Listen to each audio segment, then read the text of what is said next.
Olá, meu amigo, meu aluno, minha aluna. Quem vos fala é o Leandro Santos. Eu sou professor de Direito Financeiro e também de Administração Financeira e Orçamentária. Estou dando dicas de Lei de Responsabilidade Fiscal para concursos públicos. E a dica que eu vou dar, né, nesse bloco é sobre limites, os limites alerta e prudencial previstos na Lei de Responsabilidade Fiscal. Bom,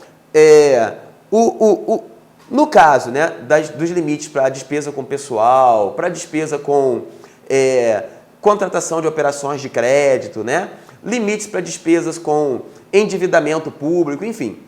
Sempre que o ente da federação ultrapassar 90% dos limites fiscais estabelecidos na Lei de Responsabilidade Fiscal, em resolução do Senado, né, o Tribunal de Contas vai alertar aquele ente da federação de que ele ultrapassou esses 90% do seu limite para aquela estabelecido, né, pelo Senado Federal e exigido pela Lei de Responsabilidade Fiscal. Exemplo, imagine o seguinte, que a receita corrente líquida de um ente da federação seja de 100.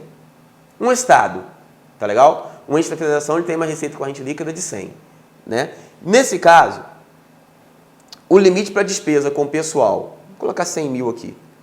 O limite de despesa com pessoal do Poder Judiciário desse estado da federação vai ser de 6% da receita corrente líquida, ou seja, vai ser de 6 mil. Né? Então, limite para despesa com pessoal vai ser de 6 mil.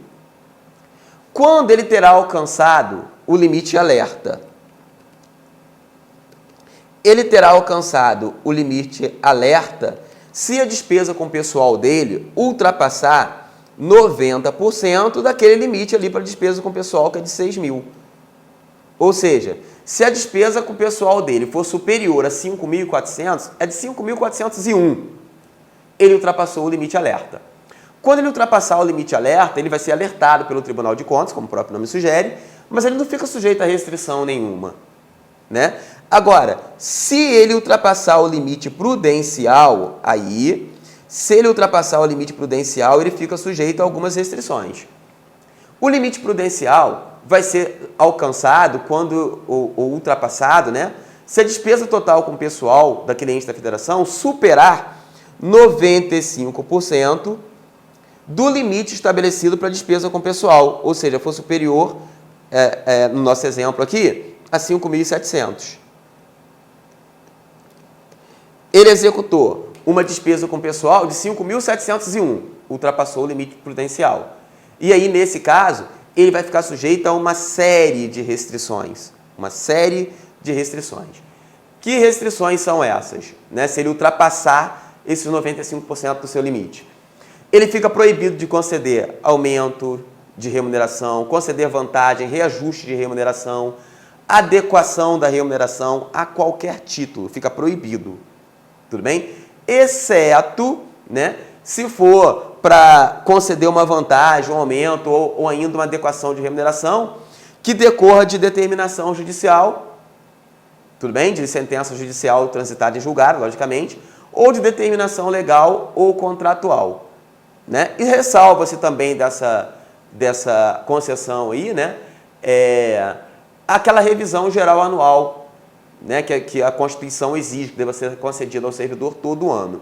Ele também fica proibido de criar cargos, empregos ou funções públicas, fica proibido de alterar estrutura de carreira, né, que implique aumento de despesa, não vai poder prover cargos públicos,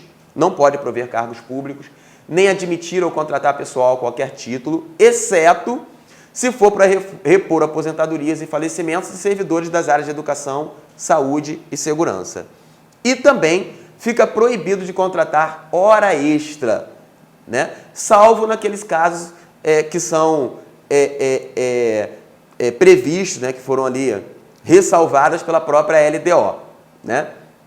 Essa última parte aí da Lei de Responsabilidade Fiscal, que autoriza também a contratação de hora extra no caso de convocação extraordinária do Congresso Nacional, essa aí já não faz mais, não tem mais eficácia, porque como a gente sabe, né, o artigo da Constituição Federal respectivo que autorizava, né, o pagamento de despesa de parlamentares por meio de convocação extraordinária foi revogado, né? Então, esse dispositivo ele deixou de ter eficácia, ele deixou de ter efeitos jurídicos, né? Eficazes, tá bem? Então, a dica que eu dou para vocês aqui é ficarem atentos a essas normas da Lei de Responsabilidade Fiscal sobre os limites alertas e o limite prudencial, tá bem? Muito obrigado, boa prova para vocês.